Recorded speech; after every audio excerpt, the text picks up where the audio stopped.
us hear a message of our Honorable Consul General Danny Bayan. And of course, I'd like to call Sir CVP for the opening ceremony. Because right after this, si ang ating pong mahal na Consul General po ay meron po siyang ibang atin. Kaya inuna po natin ang kanyang pagsasalita after na magkaroon tayo ng opening natin.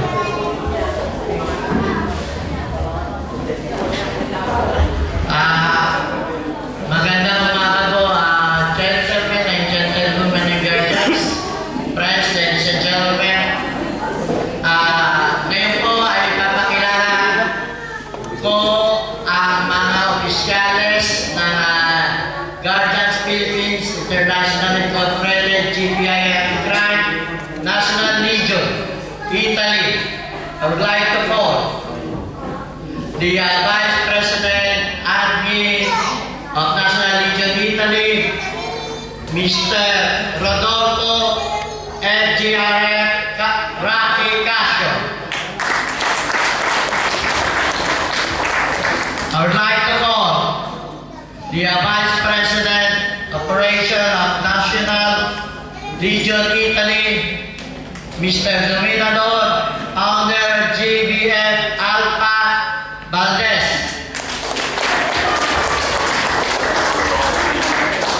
I would like to call the Secretary General of the National Legion, Ms. Juanita RNG Mega Eterin.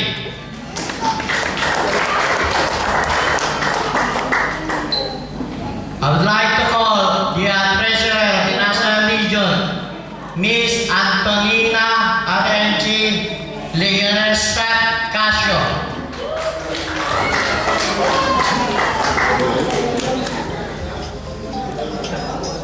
I would like to call the Auditor of the National Legion, Ms. Bertranda RNG Varga Guevara.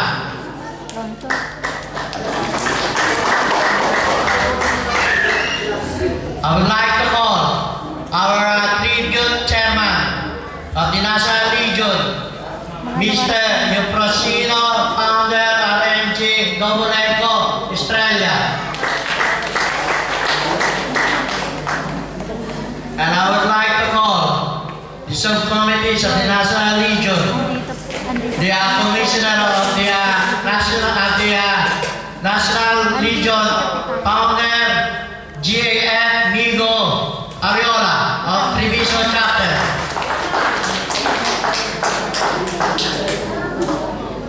I would like to call the Personnel Administration of the National,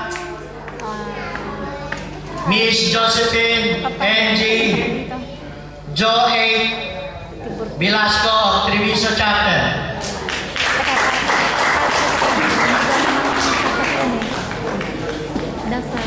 And I would like to call, kung hindi ko sa kanya, wala po ang Treviso Chapter. Sa to, karoonaan namin na kausap na recruit sa Treviso. I would like to call Ms. Gemma N.G. Smile Abrigante. Friends, ladies, gentlemen, and gentlewomen of Guardians, I would like to present the National Legion officers of GBII Anti-Crime to take office in front of our ambassadors, the future ambassador of Italy, Consul General Danilo Ibayan. Metro. Metro siya. Taas po ang mga kamay at sumunod sa akin. Kami, mga bagong halal na pamumunuan ng Guardians Philippines International Incorporated Anti-Crime ay tayo team na nanunumpa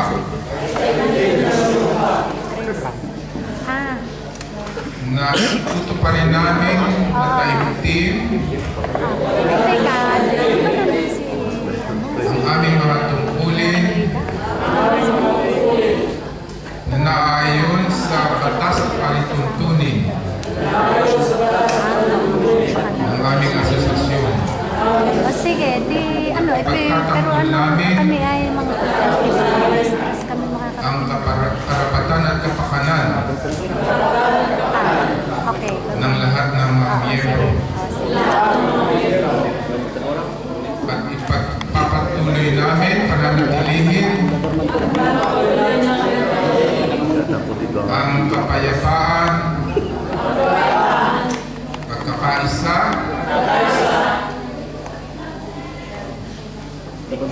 at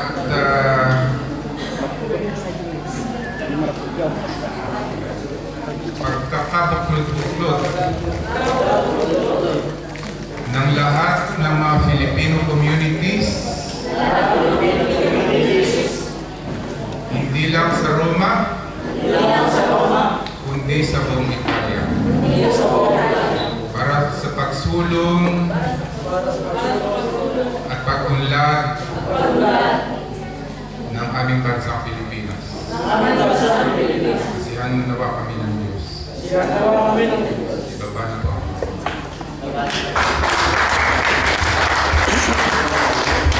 Congrats.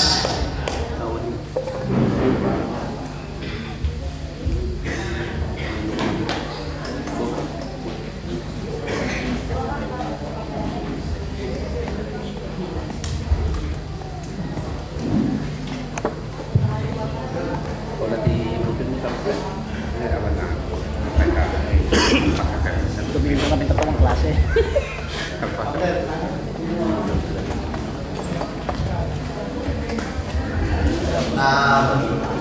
Sir, General Galibayan, can you give us a short message? Meantime, pwede na po siguro ang mga officers na bumalik sa kanilang. Thank you very much.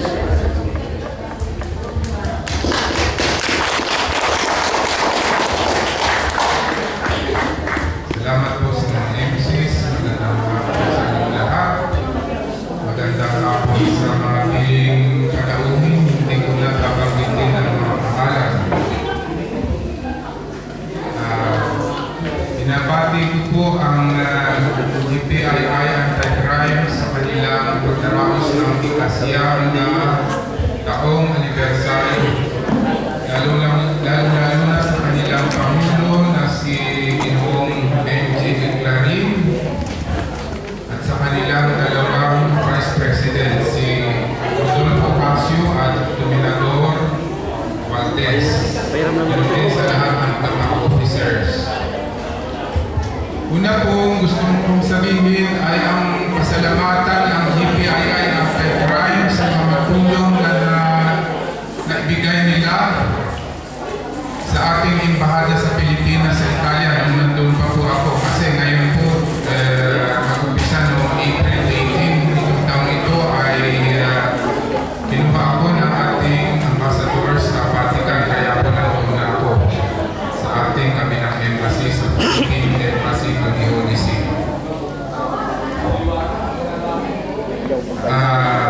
Natatandaan ko po na ang guardians, GPII, Anti-Crime ay nandoon nung tumulong sila na kusang loob, hindi naghihintay ng anupamang pabuya o award.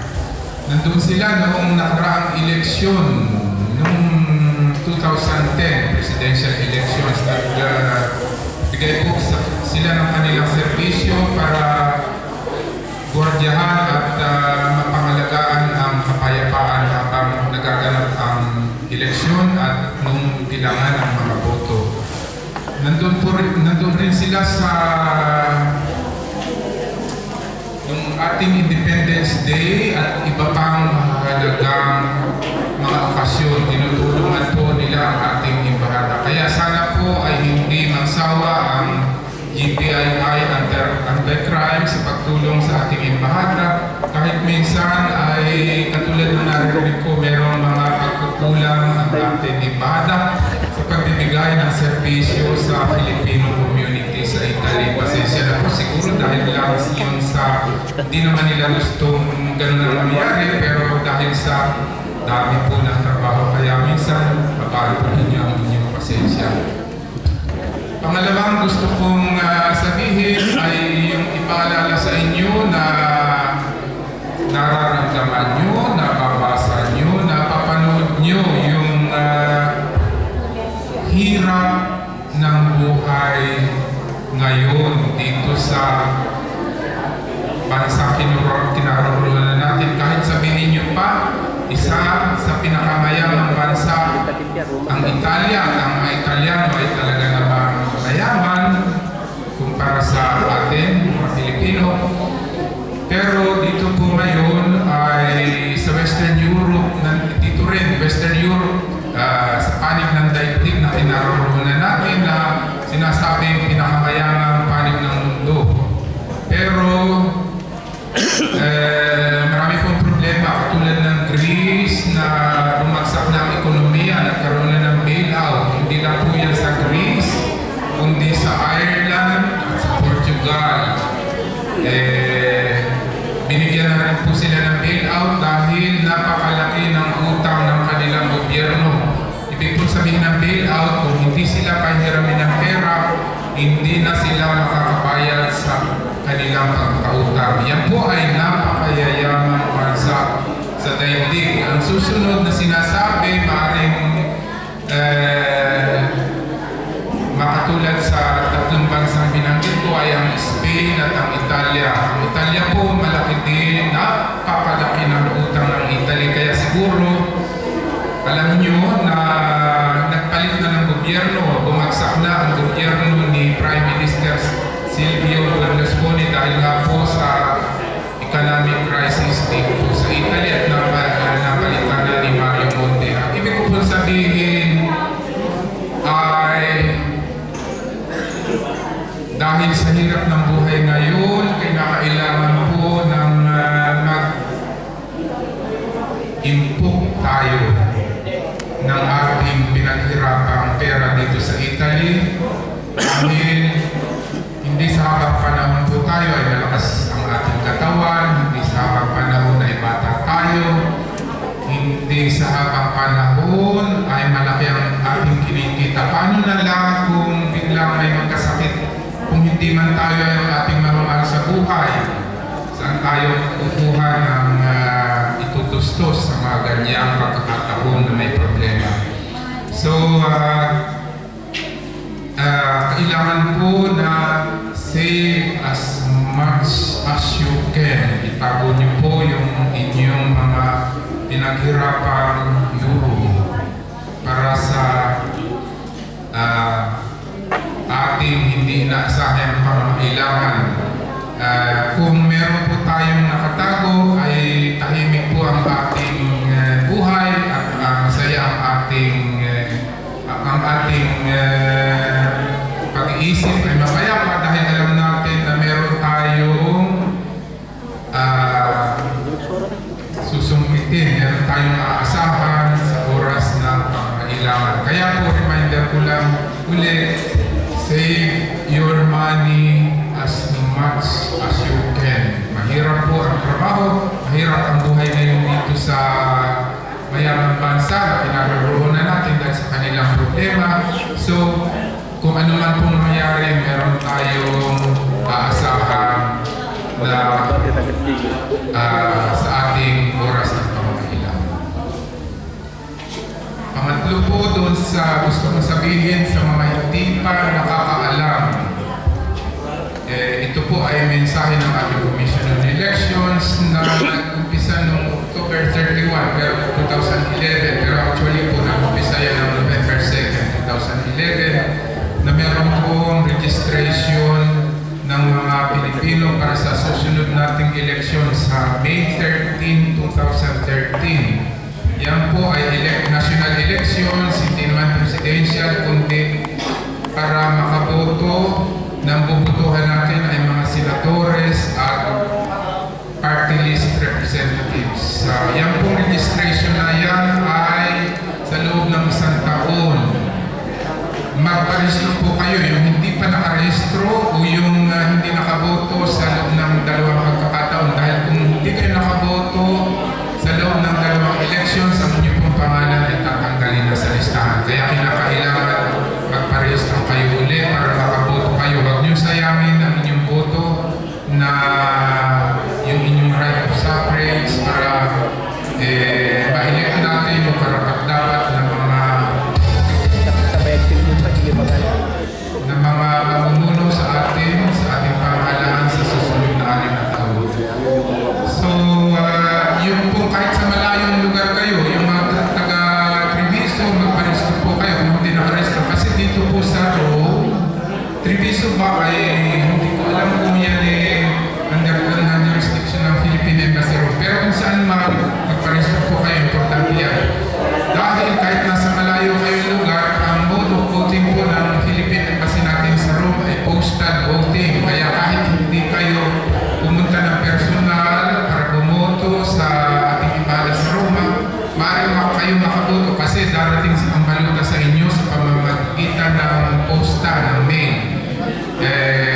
Kaya po, buboto kayo, ipapadala nyo rin by mail ang inyong mga accomplished followers. Hindi na kayo kinakailangan pumunta ng personal para bumoto sa ating embahada dito sa Roma kung nasa malalayo po kayong lugar.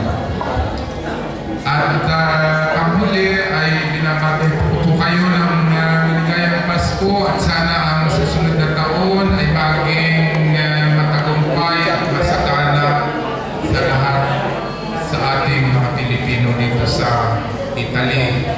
At pasensya na po kayo dahil pagkatapos nitong aking